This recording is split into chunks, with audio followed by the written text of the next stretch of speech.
As many flashy cars drive toward Dublin, crowds gather and cheer. A race has just finished, and though the French have placed second and third after the German-Belgian team, the local sightseers loudly support them.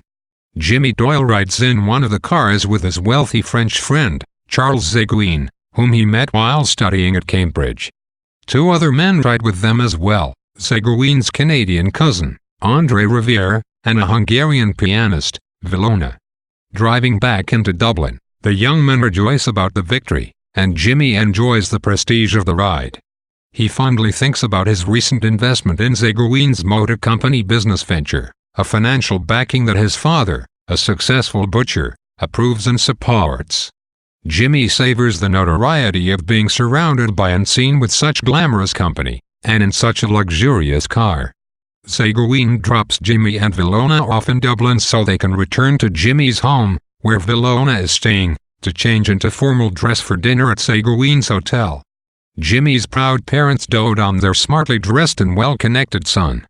At the dinner, the reunited party joins an Englishman, Routh, and conversation energetically moves from music to cars to politics, under the direction of Seguin. Jimmy, turning to Irish-English relations, rouses an angry response from Routh, but Seguin expertly snuffs any potential for argument with a toast. After the meal, the young men stroll through Dublin and run into another acquaintance, an American named Farley, who invites them to his yacht. The party grows merrier, and they sing a French marching song as they make their way to the harbor. Once on board, the men proceed to dance and drink as Vilona plays the piano. Jimmy makes a speech that his companions loudly applaud, and then the men settle down to play cards. Drunk and giddy, Jimmy plays game after game, losing more and more money. He yearns for the playing to stop, but goes along nevertheless. A final game leaves Routh the champion. Even as the biggest loser alongside Farley, Jimmy's spirits never dwindle. He knows he will feel remorse the next day, but assures himself of his happiness just as Vilona opens the cabin door and announces that daybreak has come. After the race, explores the potentially destructive desire for money and status. The monetary standing and social connections of most of the characters are explored, but the story focuses on the efforts of Jimmy, and to some extent Jimmy's father, to fit into an affluent class. Jimmy is completely unburdened and childishly whimsical about life and money, as his father fosters Jimmy's lush lifestyle. Having earned a large income from wise contracts and retail developments in his butchery business, the father provides Jimmy with a prestigious education at Cambridge, where he gains Seguin's coveted friendship. However, this potentially sunny portrait of carefree wealth and prestige is dulled by the less impressive excesses of success.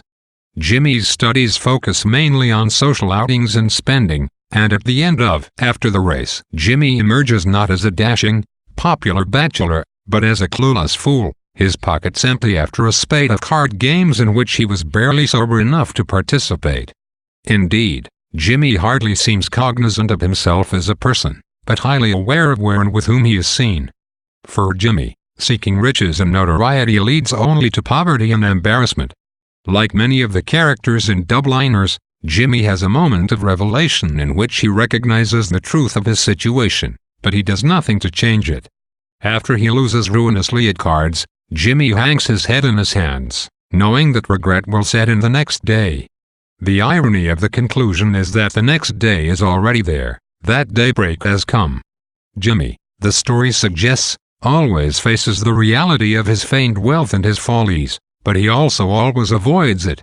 Regret lurks constantly beneath the surface of his actions, yet he continuously puts off fully acknowledging it. Jimmy instead submerses himself and his infatuation with signs of wealth. He relishes the experience of riding in the French car, exclaiming to himself how stylish the group must look. Such statements reveal Jimmy is intoxicated with presentation and committed to convincing himself of his rightful place in the group. When Jimmy delivers his speech on the yacht, he cannot remember what he says only moments after finishing, but assures himself that it must have been decent if such excellent people applauded him. The story casts Jimmy as simple and passive, placing trust in money that constantly eludes him. After the Race highlights the political interests that underpin the Doyle family's clamoring for money. The father's profitable business that gives leisure to Jimmy flourished at the cost of his political views. Though once a fervent supporter of Irish independence, the father makes his money on contracts with the same police who uphold British law.